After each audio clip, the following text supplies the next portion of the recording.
la crise? Il s'agit de trouver le nouveau business model, la nouvelle communication qui va bien, le produit qui va enrichir la gamme, la bonne idée de merchandising.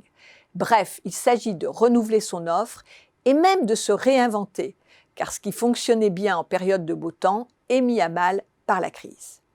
Il faut faire vite. Et si on soulevait la longue traîne pour chercher l'inspiration? La longue traîne, tout le monde connaît. C'est un vieux concept largement mobilisé en marketing stratégique. Il reprend les diagrammes de Pareto. Vilfredo Pareto est un sociologue et économiste italien de la fin du 19e et du début du 20e siècle. Ces diagrammes ont comme objectif de classer les phénomènes observés par ordre d'importance ou de fréquence. Un diagramme de Pareto, ce sont des bâtons verticaux alignés avec les plus grandes colonnes sur la gauche et ensuite qui vont décroissant sur la droite en s'étalant longuement. Ce côté droit est la queue de l'histogramme ou encore nommée la longue traîne.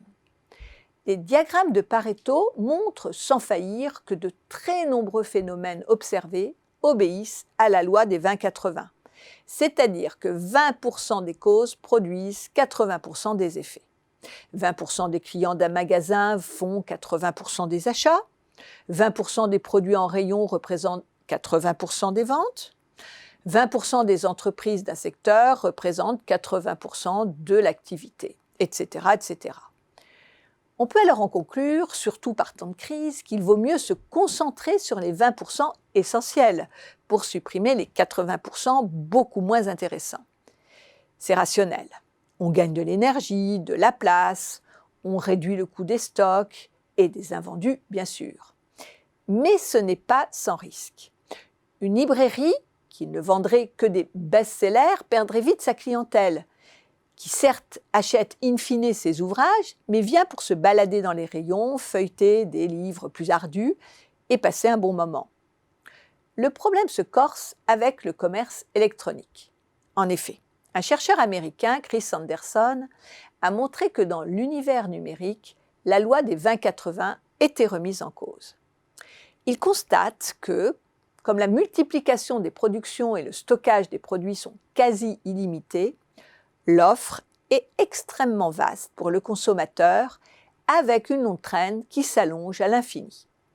Dans ces conditions, l'ensemble des petites ventes peut aller bien au-delà des fameux 20%, pouvant même dépasser les 50%.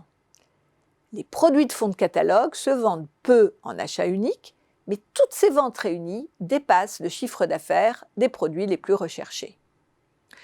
Le search marketing, avec le SEO, a aussi repris ce concept de longue traîne en constatant que les requêtes des internautes, lors de leur recherche en ligne, variaient en nombre de mots-clés, les requêtes les plus longues étant en plus petit nombre. Ainsi, pour un site vendant des chaussures, 100% des internautes taperont le mot « chaussures », mais beaucoup moins « chaussures de sport » et encore moins « chaussures de sport rouge à pois blanc ».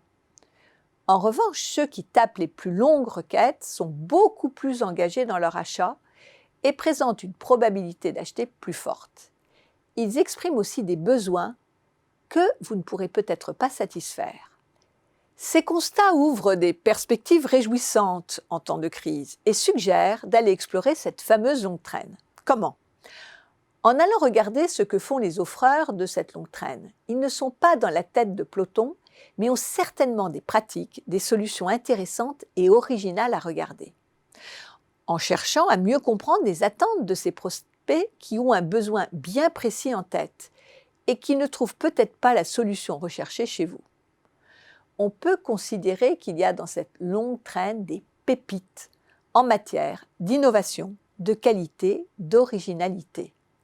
On sort de la masse pour explorer des niches, voire des micro-niches qui pourront constituer de la valeur pour votre offre demain si vous prenez le temps de les repérer et de voir si vous pouvez les intégrer.